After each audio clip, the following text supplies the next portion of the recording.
Hey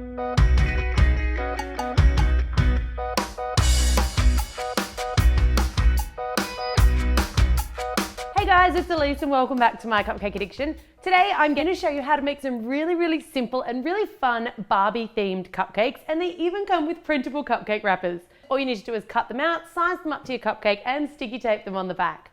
I've got some melted black candy melts, but you can also use something like cookie icing or royal icing. I've also got a template that you guys will need to print, so I'm going to leave a link to that in the description box down below. You'll need a piece of wax paper or parchment paper, something that you can see through for tracing, and a Ziploc bag. You're also going to need a spoon, a pair of scissors, and I've got some of our perfectly pipeable buttercream frosting. I've tinted it pink and I've got it in a disposable piping bag with a nice big round open piping tip.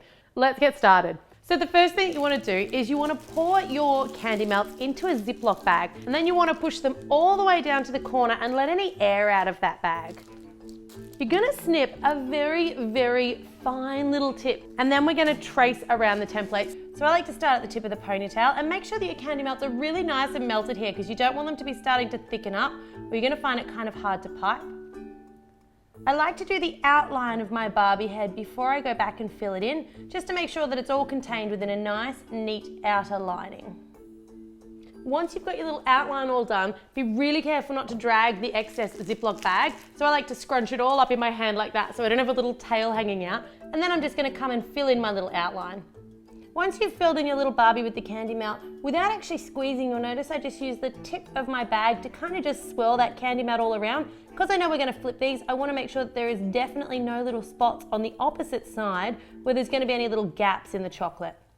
Now when it comes to your little logo, this is a perfect one for tracing in chocolate or candy melt because the letters are all joined and you can pick it up in one big piece. And bear in mind, these little guys are going to be quite fragile, so handle with care and maybe make a couple of spares.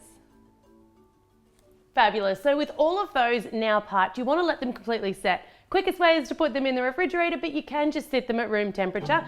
So once all of your little pieces are set, it's sometimes good to take like a nice flat knife and just slide it right underneath your little templates just to kind of extract them, and try not to overhandle them here because they're going to be pretty fragile. We're going to ice up our cupcakes. So for your high swirl, I'm just going to start in the center of the cupcake, going around in a circle, and I'm also lifting the bag a little bit to get a bit of height on that cupcake, coming up to a nice point. Now, you want to take your little Barbie and you want to line her up so she's nice and level with the little Barbie on the front of your cupcake wrapper. There's your first little Barbie cupcake. Now I'm going to do that on 2 of my cupcakes, and then for the third I'm going to do a flat top frosting style. You want to pop your cupcake out of that little case because we don't want to get any frosting on the case. And you can either just use a knife here, but because I've got the piping bag, I might as well use that. I'm just going to swirl on a bit more frosting than I need, and then I'm going to use the back of my knife to kind of flatten it out nicely. This is going to give me kind of like a nice rounded side so it matches in with the other cupcakes, but it's also going to give me a really nice flat surface to stick that lettering down onto. Now I found with my lettering, it did have a tendency to crack around the A and the R. If it cracks, don't worry about it. Just stick it on in 2 pieces and just line them back up again. Perfect. Once you've got your lettering on, that can go back into your little cupcake case. So that's it. You've got your 2 gorgeous little Barbie silhouette and your little Barbie logo cupcakes. I hope you guys have loved today's tutorial. If you're not already subscribed to My Cupcake Addiction, make sure you do for 2 new videos every week. And as always guys, thanks very much for watching.